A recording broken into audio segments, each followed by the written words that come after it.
Hello, Acho. Let's read out the questions. Question says a monkey of mass 40 kg climbs on a rope as shown in the figure, which can stand a maximum tension of 600 newtons. In which of the following cases will the rope break? So यहाँ पर एक monkey है, वो एक rope पर climb करता है जिसका weight 40 kg की equal है, ठीक है? Mass is 40 kg की equal है. तो maximum tension in the spring जो हम लगा सकते हैं वो 600 न्यूटन के इक्वल तक लगा सकते हैं. So out of this given four cases किस केस में रोप ब्रेक होगी वो हमें चूज करना है. सो ऑप्शन ए में बोला जा रहा है climbs up with an acceleration 6 metre पर सेकंड स्क्वायर. यदि वो क्लाइम करता है एक्सेलरेशन से 6 मीटर पर सेकंड स्क्वायर से. Climbs down with an acceleration 4 meter per second square. So climbs down होता है 4 meter per second square acceleration पे. Climb up with uniform speed of 5 meter per second. And then the last falls down to the rope nearly freely under gravity. Under gravity से वो fall down हो जाता है. तो चलिए देखते हैं हम इसको solution से. But before of that, let's talk about the key concepts which we are going to use here for this question. So since we remember that the Newton's second and third law, तो उसी concept का हम यहाँ पर use करेंगे. So according to Newton's second and third law, we remember that the net force is nothing but equals to the mass into acceleration. और इसी तरीके से न्यूटन्स थर्ड लॉ से we remember that force occurs in air. Newton's third law से हमें पता चलता है कि force occurs in pair. Force हमेशा पेयर की शक्ल में ऑकर होती है. एंड उसी में सेकंड पॉइंट हम इस तरीके से लिख सकते हैं force act on different bodies. Force acts on different bodies. तो बस इसी कॉन्सेप्ट का यूज करते हैं स्टार्ट करते हैं हम सोल्यूशन से. सो सबसे पहले हम ए ऑप्शन को वेरीफाई करेंगे. सो उस कंडीशन के लिए देखिए यहाँ पर जो मंकी है वो अपवर्ड डायरेक्शन में क्लाइंब कर रहा है. तो इसका जो वेट है due to acceleration gravity downward direction में लग रहा होगा. तो डाउनवर्ड डायरेक्शन में जो फोर्स लग रही है वो मास इनटू ग्रेविटी हो गई. और वहीं पर जो टेंशन होगा टी वो अपवर्ड डायरेक्शन में लग रहा होगा. जहाँ पर हम अपवर्ड डायरेक्शन में टेंशन टी इस तरीके से ड्रा कर. ठीक है. सो चूंकि according to first option a monkey is climbing with the acceleration of 6 meter per second square.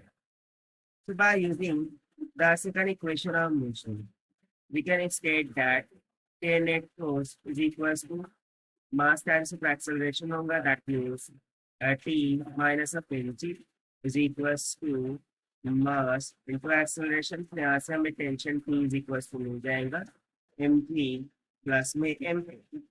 तो चलिए हम वैल्यू को सब्स्टिट्यूट करते हैं. That is 40 into value of g will be 10 metre पर सेकंड स्क्वायर प्लस में mass है 40 kg multiply by acceleration is 6. तो इसको सॉल्व करने पर हमें कितना न्यूटन टेंशन मिल जाएगा 640 न्यूटन. तो 640 को देखिए एंड मैक्सिमम टेंशन देखिए वो तो 600 है. That means it is greater than the T maximum which is equals to 600 Newton. So definitely इस कंडीशन में स्प्रिंग will break. स्प्रिंग क्या हो जाएंगी ब्रेक.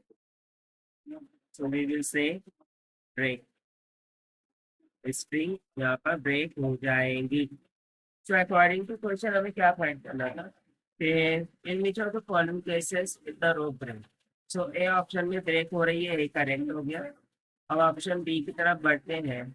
तो उसमें वो क्लाइंब्स डाउन यानी कि एक्सेलरेशन डाउनवर्ड डायरेक्शन में लग रहा है. तो यदि एक्सेलरेशन डाउनवर्ड डायरेक्शन में लगेगा तो in the positive tension P negative is equals to mass into acceleration, ये इक्वेशन हो जाएगी। तो यहाँ से अभी मैं टेंशन फाइंड आउट करूँ तो this will be equals to mg minus में ma हो जाएगा। 30 would be equals to 40 into 10 minus में 40 into 4। तो यहाँ पर इस कंडीशन में 4 मीटर पर सेकंड स्क्वायर से डाउन हो रहा है, तो हो जाएगा 400 minus में 160, so it will comes about 240 newtons. So as you can see, the tension is less than 2T maximum of 600 newtons. So इस कंडीशन में स्प्रिंग ब्रेक नहीं होगा, नॉट ब्रेक, यानी कि ऑप्शन बी इनकरेक्ट हो जाएगा। Now let's take it out the option C. तो इसमें यूनिफॉर्म स्पीड से मंकी क्लाइंबिंग होता है। तो सी ऑप्शन के लिए यदि हम इक्वेशन का यूज करें तो बेसिकली यूनिफॉर्म स्पीड की बात की गई है।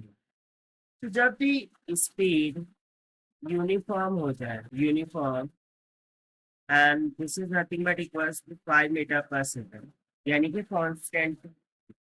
सो therefore in this case the acceleration must be equals to 0।